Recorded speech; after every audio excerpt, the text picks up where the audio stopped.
তো আমি আশা করি যে আপনারা সবাই আপনাদের পরিবারের সদস্যদেরকে নিয়ে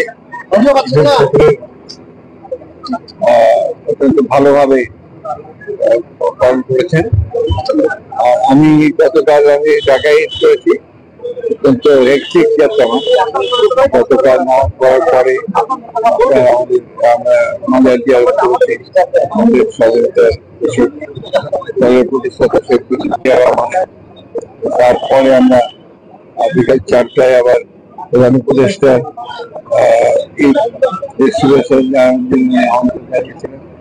আমরা সেখানে গিয়েছিলাম এবং রাত্রি 9টার দিকে আমরা আমাদের দলের চেয়ারপারসন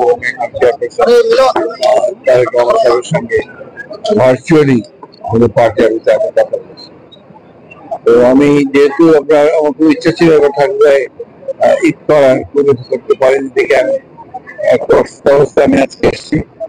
কালকে আবার চলে যাব এবং আমার শরীর ভালো না, আপনার সবাই জানেন আমি হয়তো চিকিৎসার জন্য 6 তারিখে আমি দেশের বাইরে যাব। তারপর এর মধ্যে যে প্রশ্ন করেছেন রাজনৈতিক প্রশ্নের উত্তর আমি সাধারণত আপনার ঢাকাতে দেই, এখানে দিলে আবার সেটা আপনাদের কনফিউশন তৈরি হয় অনেক সময়। এখন তো আপনার এই নতুন যে অন্তর্বর্তীকালীন সরকার তারা তো জনগণের আমাদের সমর্থন নিয়ে তারা এসেছেন এবং একটা অভ্যুত্থান ছাত্র জনতার অভ্যুত্থানের মধ্যে দিয়ে এই সরকার এসেছে। তারা দেশের কিছু রাষ্ট্র ব্যবস্থার পরিবর্তনের জন্য কিছু সংস্কার কর্মসূচির সামনে নিয়ে এসেছে, সংস্কার কমিশন তৈরি করেছে। সেই সংস্কারের প্রস্তাবগুলো আমরা সমস্ত যথাযথভাবে আমরা সেটা পর্যালোচনা করেছি, পর্যবেক্ষণ করেছি, পরীক্ষা করেছি এবং আমরা আমাদের দলের পক্ষ থেকে আমাদের যে মন্তব্য মতামত সেটা আমরা সংস্কার কমিশনগুলোকে দিয়ে দিয়েছি এবং এটা নিয়ে তারা আগামী দিনে আবার আমাদের সঙ্গে বসবেন, অন্যান্য রাজনৈতিক দলগুলোর সঙ্গে তারা বসবেন।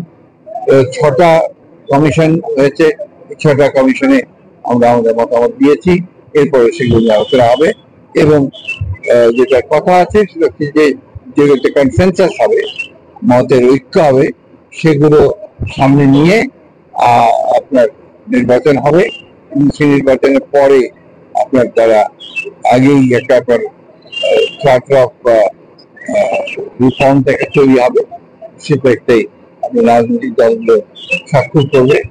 যারা নির্বাচিত হবেন তারা সেই সংস্কারগুলোকে তারা ইমপ্লিমেন্ট করবে। এই হচ্ছে মোটামুটি ভাবে বর্তমানে রাজনৈতিক একটা বোঝাপড়া। চলতি বছরের নির্বাচনে আশা করতে পারি আমরা তো করি, কারণ আমাদের প্রধান উপদেষ্টাই বলেছেন যে ডিসেম্বরের মধ্যে নির্বাচন।